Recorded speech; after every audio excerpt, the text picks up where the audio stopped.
The 2025 CrossFit Open starts in just 4 weeks. The first workout will be released 4 weeks from now on Thursday. What does that mean for us as rehab providers? What does that mean for our athletes that we want to work with in the gym, in the clinic? Today, we're going to talk about what can actually be feasibly achieved in 4 weeks. We're going to talk about of what can be realistically accomplished. What are some focus areas that we can help these athletes work on? And then probably most importantly to us as rehab providers and fitness professionals, how can we come alongside this group of athletes and how can we support them across the next 4 weeks? So this is a tough time for folks because they get caught up in the buzz of the CrossFit Open. They're super excited. They begin to register. And a lot of folks begin to realize, oops, right? Oops. Some stuff has happened across the past year where I didn't make the progress maybe I felt that I should have made, whether that's in my aerobic capacity, my strength, my gymnastic skills, losing weight, gaining weight, whatever, rehabbing nagging injuries. Suddenly, out of nowhere, this pressure comes on from these athletes. And we have to be realistic with them of what can we actually do? What can you hope to accomplish across the next 4 weeks? What is actually physiologically possible? And so when these folks come to us, they begin to ask questions. They begin to maybe book an appointment. What is the best route to take with these folks? And so sitting down and recognizing, can we build significant strength over the next month? Probably not, right? Like of that athlete who comes and says, before the Open, keeping in mind it's today, 4 weeks away, can I add 25 pounds to my clean and jerk? Probably not, right? Is it possible to completely develop a new skill that they maybe have never practiced before, right? They've never touched a pair of rings. What are the odds they not only develop a ring muscle up, but get very efficient at cycling large sets? Also probably not realistic, right? Same thing with our aerobic capacity. Can I reduce my 500-meter row time by 10 seconds over the next 4 weeks if I do some monostructural conditioning?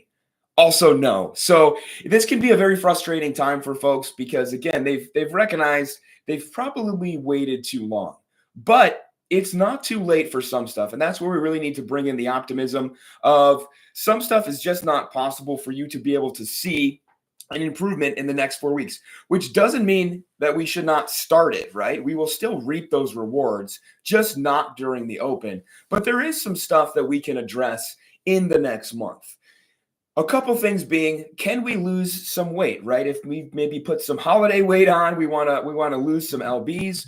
We know that will make things like gymnastics feel better. We know that the Open has progressively increased gymnastics movements. We see a gymnastics movement in almost every workout in the Open now. Is it possible to lose 2 to 5 pounds over the next month in a healthy manner? It sure is. That's something that we can sit down and talk about how to tackle that in a way that doesn't leave that athlete feeling depleted and underfed before the Open gets here. Can we become more efficient at a skill that we currently have? Yes, we can do that, right? We can build some endurance in a capacity that we already possess. We can set up some programming to practice some touch and go barbell cycling. We can set up some practice to increase our capacity at kipping pull-ups or handstand push-ups or double unders or something like that, provided we have already learned the skill and we're pretty okay at the skill, but it's not brand new to us and we're able to do at least a little bit of it, enough that we could program it to increase our capacity, increase the number of reps we can do before fatigue. Can we focus on getting more sleep and protein over the next month? Yeah, that's really easy to do, right? That's something that's totally under the athlete's control. That's going to lead to a profound effect across the next month, especially if they're currently really sleep deprived and underfed on fuel and protein. And can we take care of an injury? You bet. In 4 weeks, we can make some pretty significant progress, especially towards a relatively acute injury that maybe has popped up over the past couple of weeks as these athletes start to go into the gym and train a lot, hoping they can somehow grab an edge over the next month. So we can do a lot to help these athletes, and that's really where we need to approach this conversation of we can't do everything, but we can still do a lot. So what should those focus areas be? again, we always see gymnastics. They show up in pretty much every workout now during the open, and they tend to progress in difficulty across the 3 workouts. Very typical now that we see something like a wall walk in the first workout, which is achievable by a lot of athletes. Then we see something like maybe a toes to bar or maybe a chest to bar pull up in week 2. And then week 3 is where we typically see muscle ups, handstand walking, the most advanced gymnastics movements that we have in CrossFit. So focusing on maybe weight loss, focusing on maybe gymnastics efficiency programming can do an athlete a lot of good to make a lot of ground up in the gymnastics. Again, it's very feasible to lose a couple pounds. It's very feasible to do maybe 1 to 2 extra pieces a week of maybe 10 to 15 minutes where we're just practicing efficiency at some sort of gymnastics skill. It's possible to get more efficient at monostructural work as well. Not necessarily to improve our VO2 max across the next month, but to get more efficient at the cycling and the chunks of reps that an athlete can move through with things like burpees, particularly if we can have that athlete practice a higher level burpee. We don't often just see regular burpees anymore. We tend to see burpees over an object or burpees to a target, particularly burpee pull-ups, so we can program and get more efficient at things like burpees, things like double unders. Again, provided the athlete has the skill already, we can increase their capacity in that skill over the next month. And then something as simple as a shuttle run, of teaching that athlete how to move more efficiently on a shuttle run, how to practice turning, how to practice not turning in a circle and getting dizzy, how to practice not turning just one way and overloading one side of the low back. We see that very commonly in class workouts. But again, just taking the time, 1 to 2 pieces, 10 to 15 minutes over the next month of practicing efficiency in these movements that they already possess. And then again, we can get more efficient at weightlifting. We might not be able to increase our top end strength over the next month, but we can certainly do extra work where we get more efficient at cycling wall balls, cycling a dumbbell, cycling dumbbell snatch, cycling dumbbell clean and jerk, and things like complexes or touch and go sets with a barbell. Like, hey, every 90 seconds, let's do 5 touch and go snatches at 65% of your max. Just getting more efficient, building endurance in a skill, in a capacity that the athlete already possesses. All of those things are possible. And if we can sit down and write a lot of that up, that athlete can walk away with a lot to do over the next month of an extra 1 to 2 workouts of maybe 10 to 15 minutes in length per week can really go a long way in feeling better prepared for the open. And then what is our role in this time frame, in this next month? Before we touch on that, I want to stop and pause and introduce myself. My name is Alan. I have the pleasure of serving as a faculty member in our fitness athlete division. You are watching Fitness Athlete Friday, the best darn day of the week. If you are working with the active population, CrossFitters, weightlifters, powerlifters, bodybuilders, endurance athletes, the recreationally active individual, Fitness Athlete Friday is for you. Fitness Athlete Level 1 online, our entry-level course just started a couple weeks ago. Our next cohort starts March 24th. Fitness Athlete Level 2 begins this week. So if you've taken Fitness Athlete Level 1, you're eligible to take that class. You can still jump into that class. And then our live course is coming to Salt Lake City this weekend, February 1st and 2nd with Zach Long. And then March 1st and 2nd out in Solana Beach, California, also with Zach Long. So check out on ptinice.com for all of those courses, registration information, and more.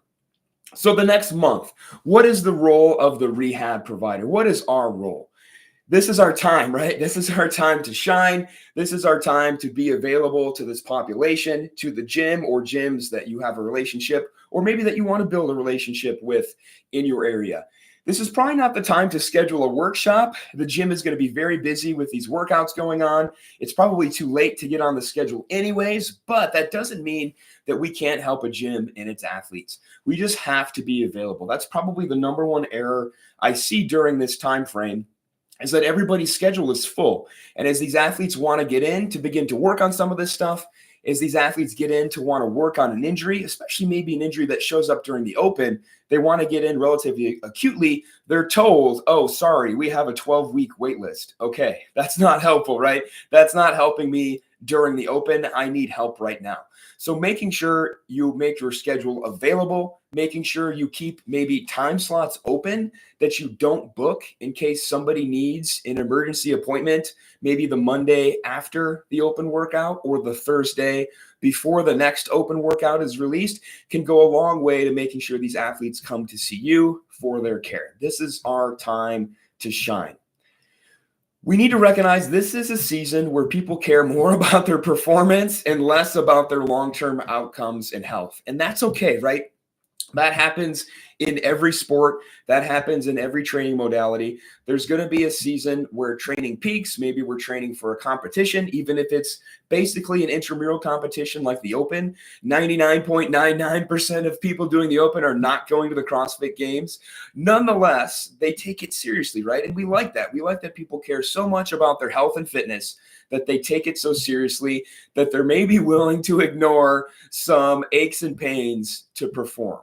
And so we need to understand that maybe these folks don't need us to help them at all with movement technique or programming modification, but what they need is just some TLC. We need to get a lot more comfortable as a profession in just a recovery visit of sometimes all these people might need is some dry needling or cupping or something. They just need some recovery or what might be considered a manual therapy only appointment. Certainly in this time frame, especially if they're already doing extra stuff, they do not need any more extra stuff, right? They are seeing you because of a volume issue. More volume is not going to help them. So can we help them recover from the volume they're already encountering and recognize that all things considered, for almost every CrossFit athlete, this season is short, right? One workout a week for 3 weeks. We can look the other way and recognize this is, we still have 11 months out of the year to work on the foundational stuff. Can we just help these folks with some recovery if we think that's all they need, quote unquote, all they need? So be more comfortable with that maybe somebody comes in and we just do dry needling for 30 minutes or 45 minutes or 60 minutes, or we do some sort of combination of hands-on care, and then we send them out the door and wish them luck on the workout tonight. And then we know after the Open is over, hey, you got to come back. We got some stuff to work on. We need to clear up that shoulder pain or that knee pain all the way as we get back into normal training and the Open is over. And that's okay. Again, it's just a season. And then finally, don't forget you yourself, go to the gym, get to the gym. If you're not there, how can folks know that you're somebody that can help them?